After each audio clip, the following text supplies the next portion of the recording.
Hey gearheads, and welcome to Garage Talk. I'm Corey, and that is Acura's most athletic three-row people mover. This is the MDX Type S, the first ever Type S version of a three-row SUV from the Acura brand. And in this video, I'm going to examine if it's any better than that Mazda CX-90 we drove very recently. Stay tuned.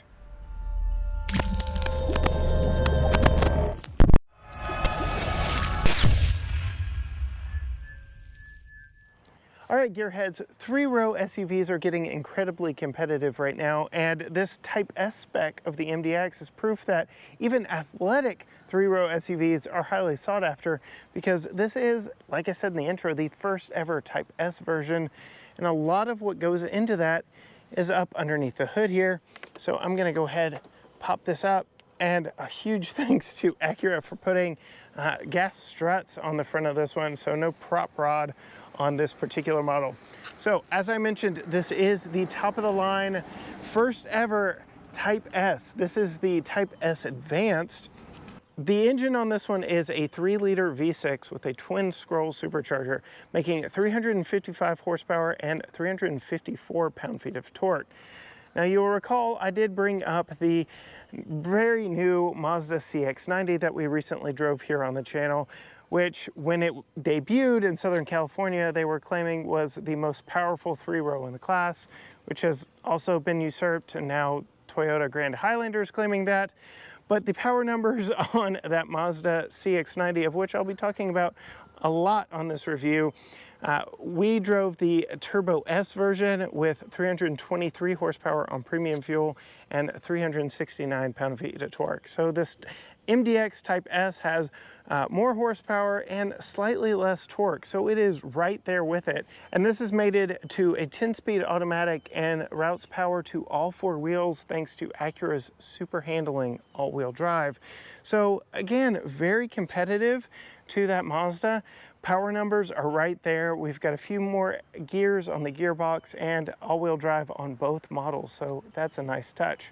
I will call out, there is a little bit of ducting work going on up here to feed air into the engine, so that's pretty cool looking out right there from Acura, just to get a little more air into this very powerful engine.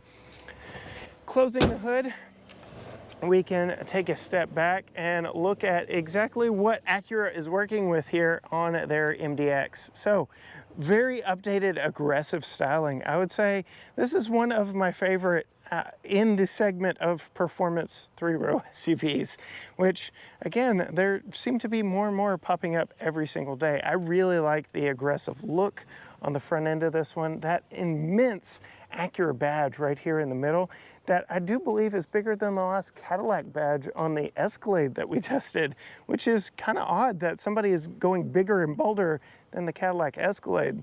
So something to note there.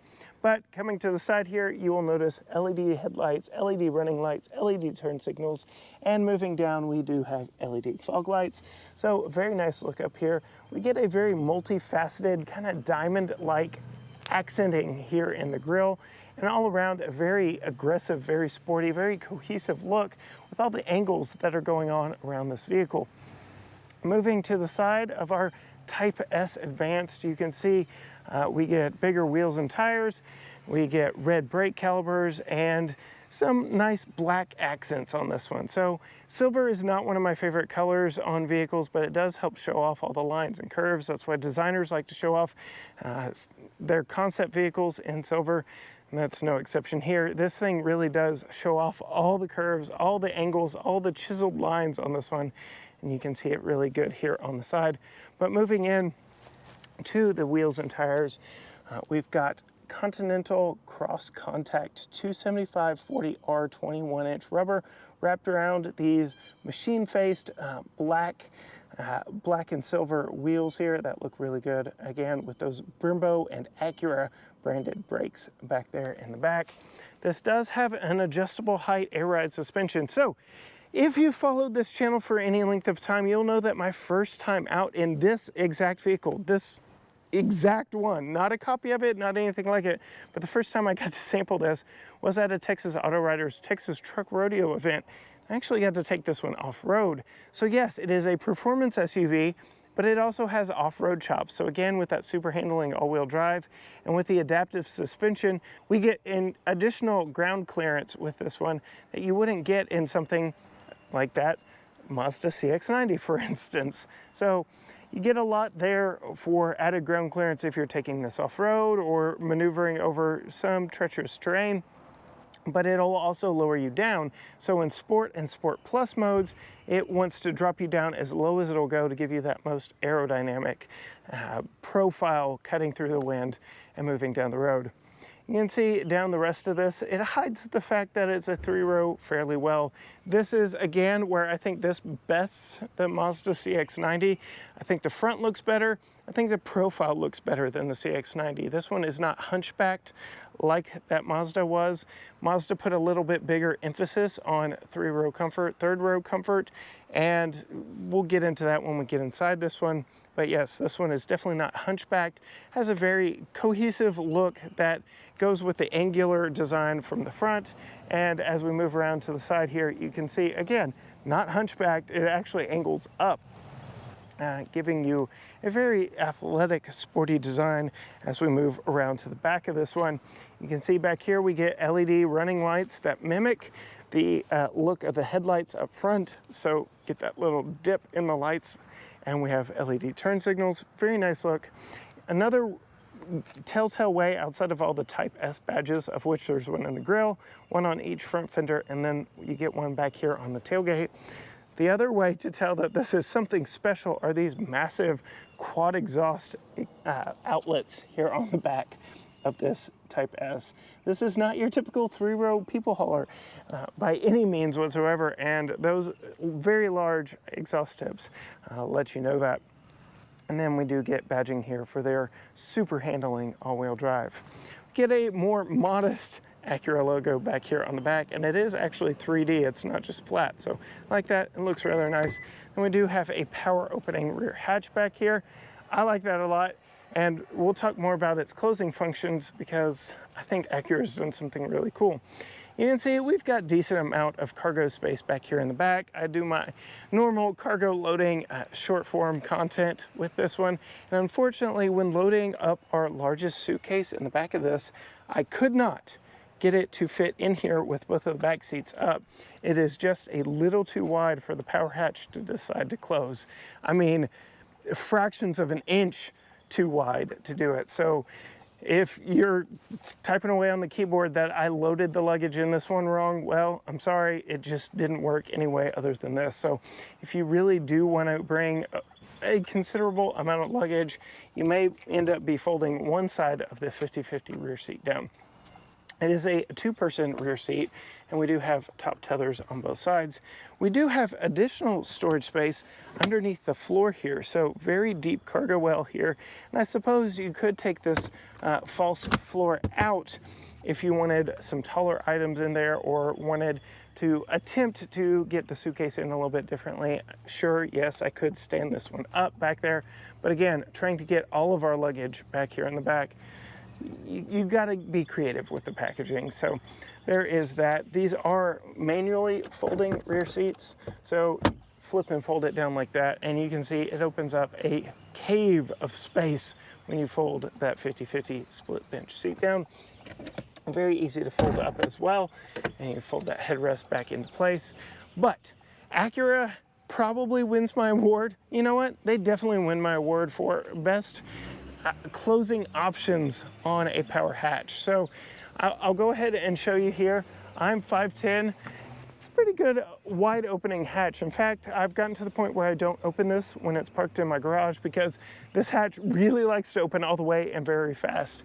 It is power programmable. You see, you can set to hold the height right there, or hold to set the height, there we go.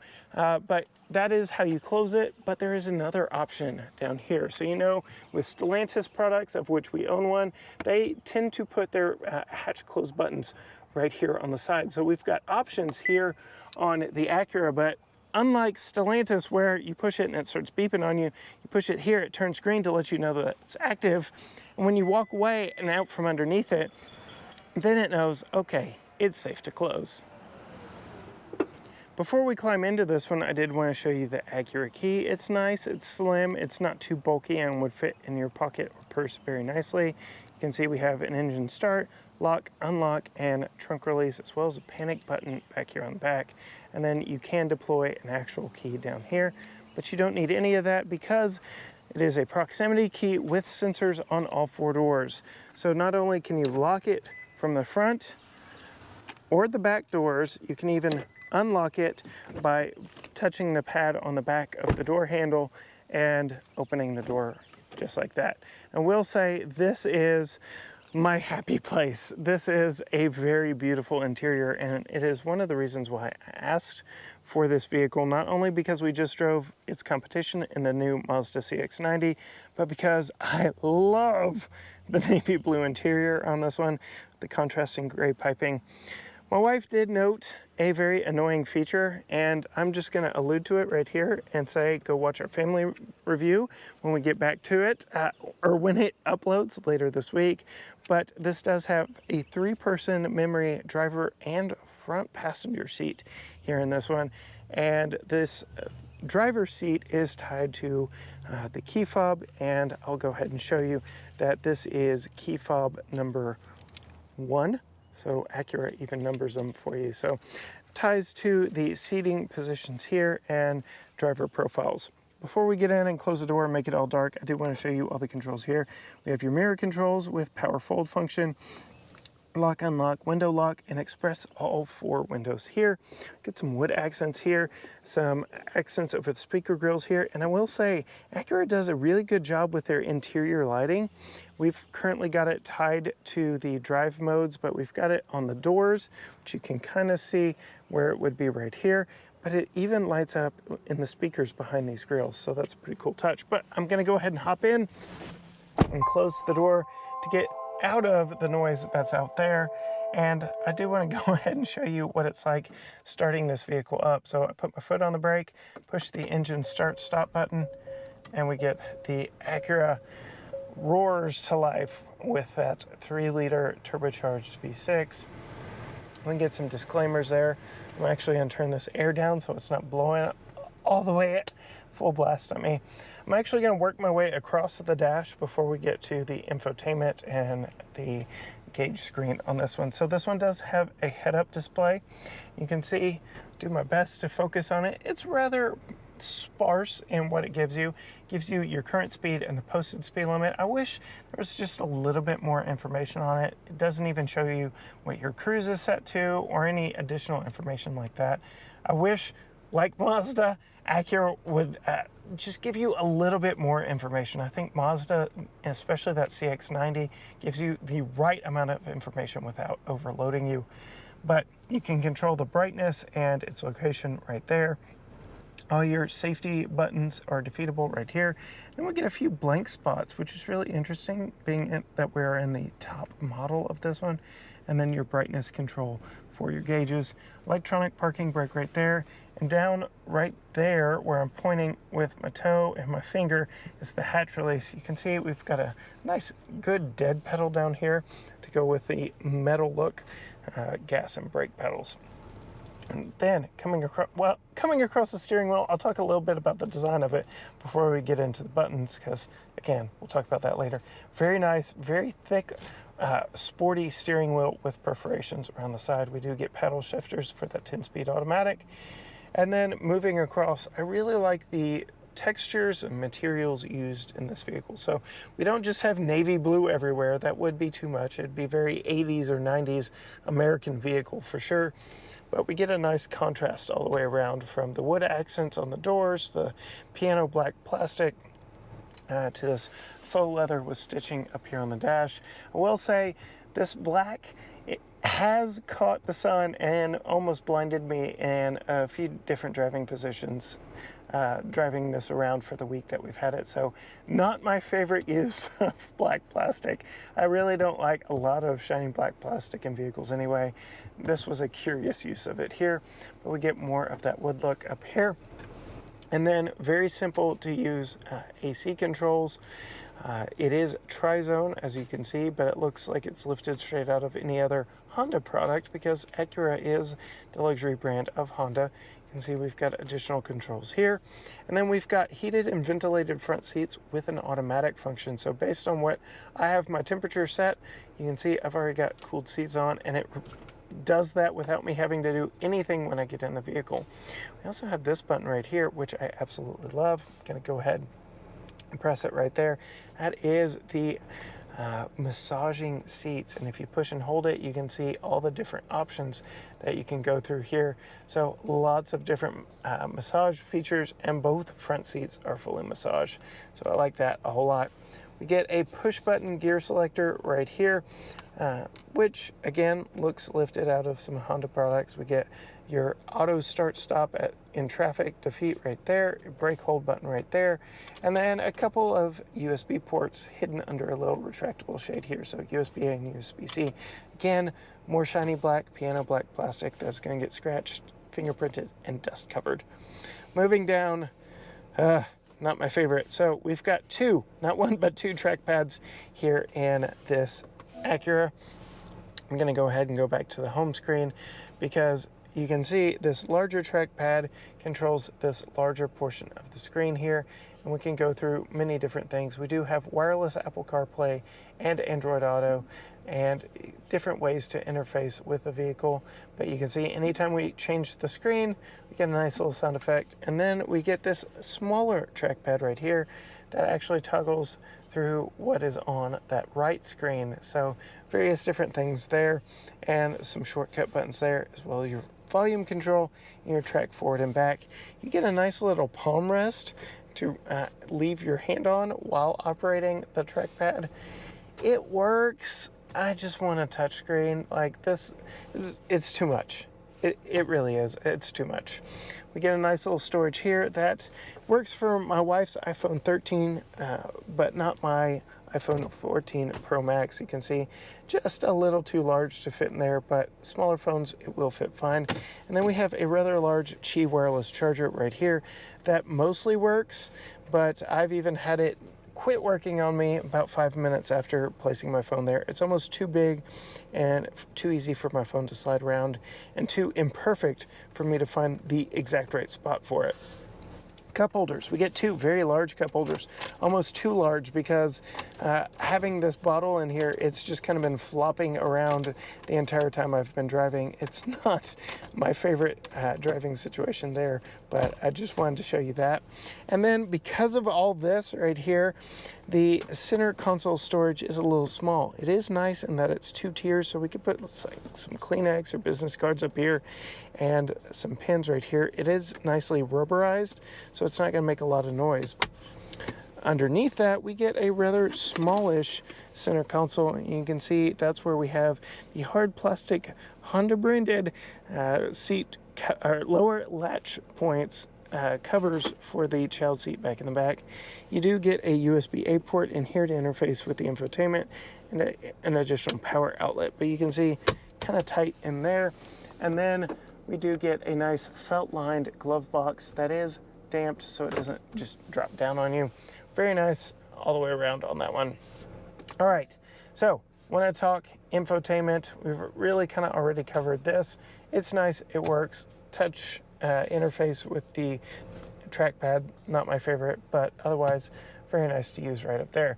Then we get to this, the infotainment. A lot of stuff can go on, can be done up here through the infotainment, controlled both from the steering wheel and based on what drive mode we're in, but we'll start up here with the steering wheel. So here are all your cruise control settings and your lane keep settings, various different things that you can go through there, as well as you can scroll through many different display informations here in the center of the speedometer. So you get everything from a G meter to a driver attention to your safety support, and you can customize a bunch of what else you can go in here.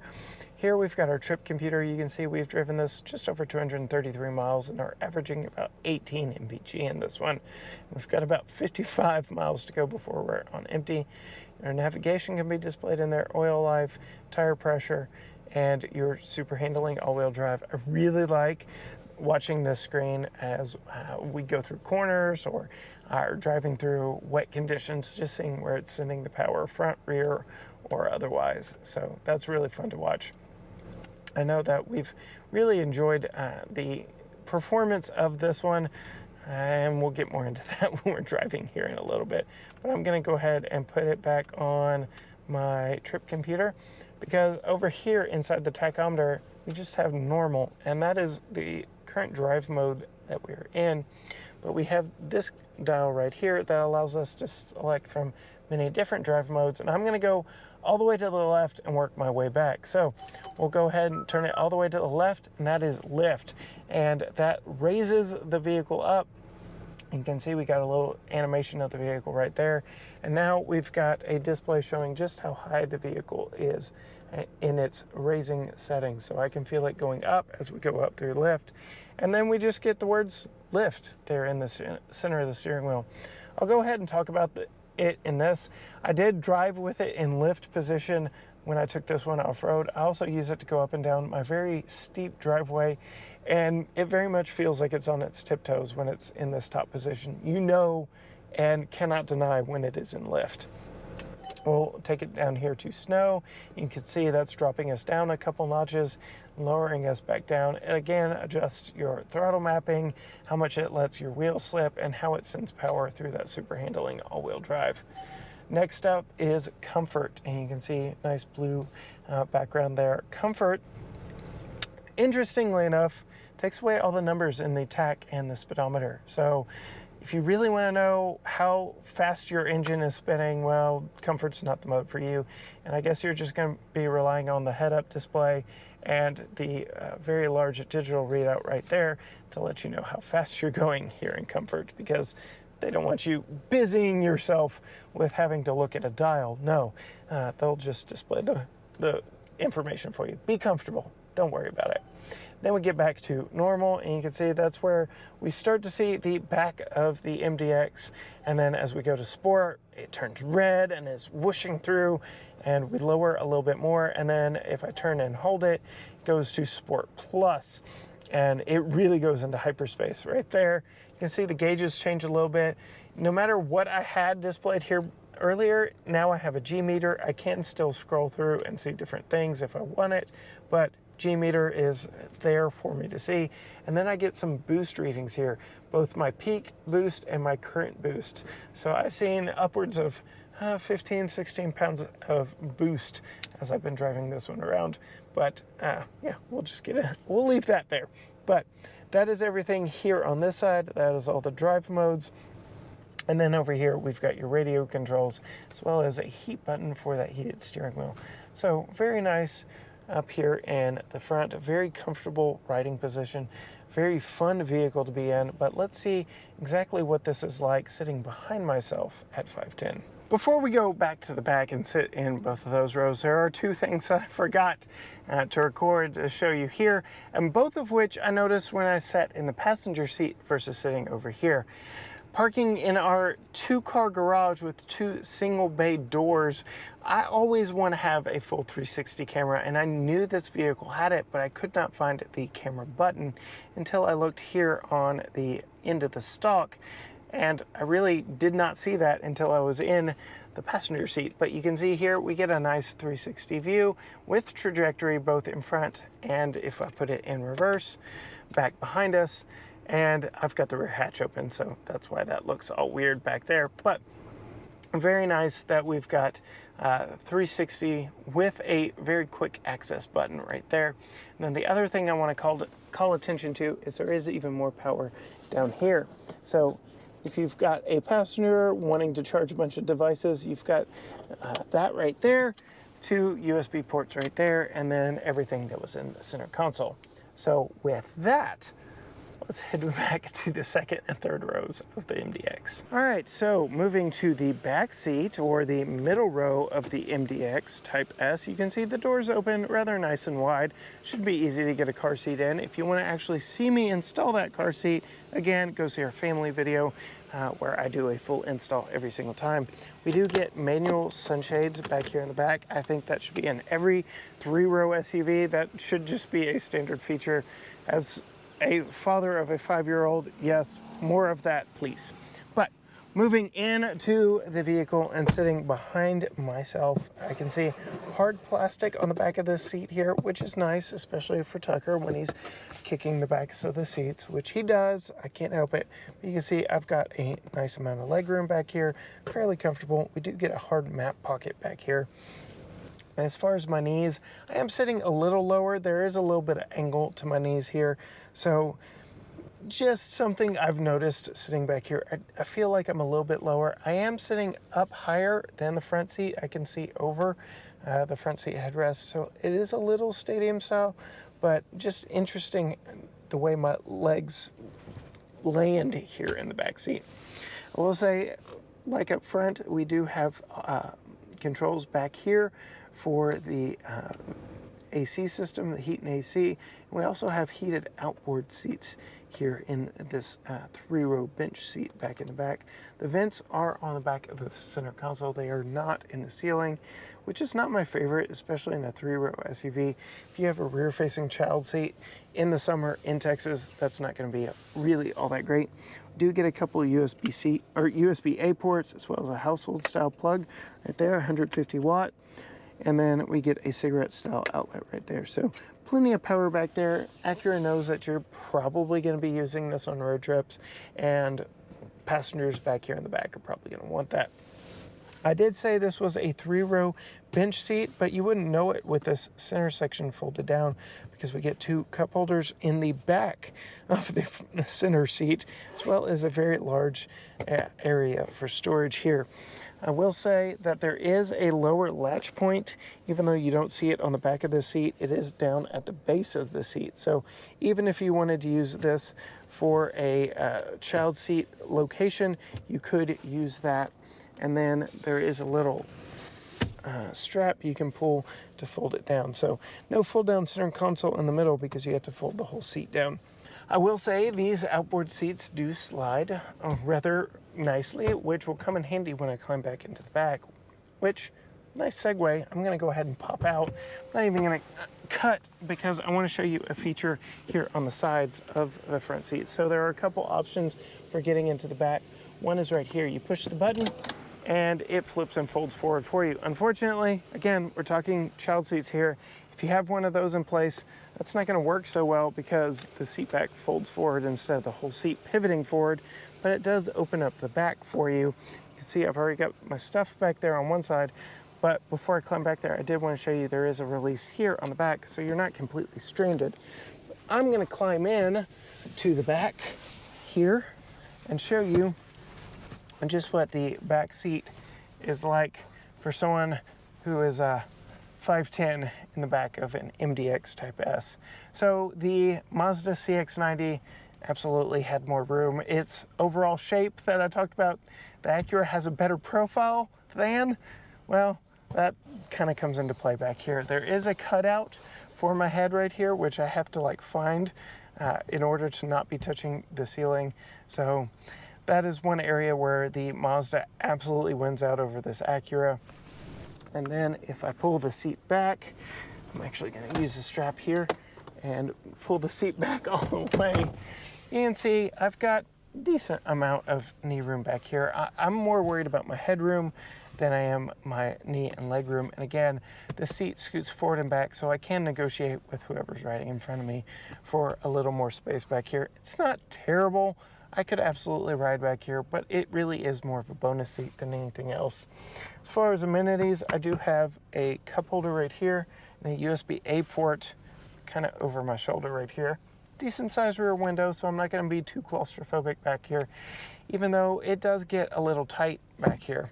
If I did have the very large panoramic roof open, which we haven't talked about yet, I would have a nice view out the sky, but you can see it stops at the headrests of the second row of seats.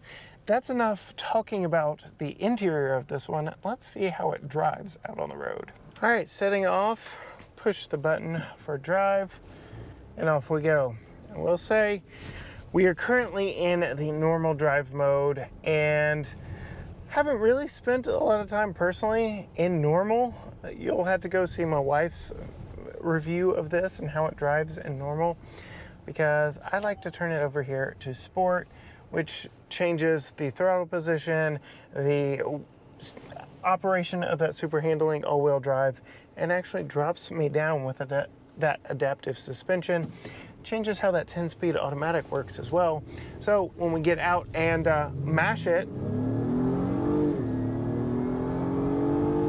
it goes pretty quick and is pretty fun and is on par, believe it or not, with that more torquey Mazda CX-90 that we drove in San Francisco. Now, I will say, those first drive programs are like speed dating, so I don't feel like I really got to know the character and behavior of that CX-90, but I will say that this feels as fun and as spunky because the horsepower and torque numbers are right there. This has more horsepower, slightly less torque, both have all-wheel drive, and this has got a couple more gears on the gearbox, making it all around potentially a better package. I would love to drive them back to back, but that probably won't happen in the very near future for me. So just know that both are very good options. While I'm sitting here in traffic at a stop sign, I'm gonna go ahead and turn my massage seats on because I can do that here in this Acura MDX. And another area where the Mazda perhaps has one up on this Acura is price. So the ones we drove were right at $60,000, and this, as it sits, is just over $72,000. So you pay a little more of a premium for this, but you also get some features in this that you don't get in that Mazda CX-90. Most notably, that adaptive suspension. So that is a big key to how this thing performs. So not only are we able to raise up and get over bigger obstacles, but we can lower down and drive a little more with physics instead of against physics in a big three-row SUV and really hunker down for some sporty driving. Also, in the CX-90, you don't get these wonderfully massage seats. So really like that a lot. When it comes to those two vehicles, you'll have to decide for yourself what is more important. Another thing I will note, the Acura is not a hybrid. This thing, no hybrid. And I showed you earlier, in nearly 300 miles of driving, we're getting 18 mpg. That Mazda will best it because it is a mild hybrid system with an electric motor sandwiched between the engine and transmission. Makes for city driving just a little bit more peppy at low speeds, stop and go traffic, and adds to the fuel economy, of which this thing kind of struggles. But I am here now on some of my favorite curvy back roads, and I am going to go ahead and turn it to Sport Plus because we're about to have a little bit of driving fun, which is what Type S is all about. You will know if you're a fan of Acura, the Integra has a Type S coming out very soon. They've been teasing it. It's basically their version of the Honda Civic Type R, which I've driven and I loved. Video of that coming very soon to the channel, if it's not already here. And then they've got the NSX Type S and this. So there's your Type S sub-brand for Acura with their high levels of performance.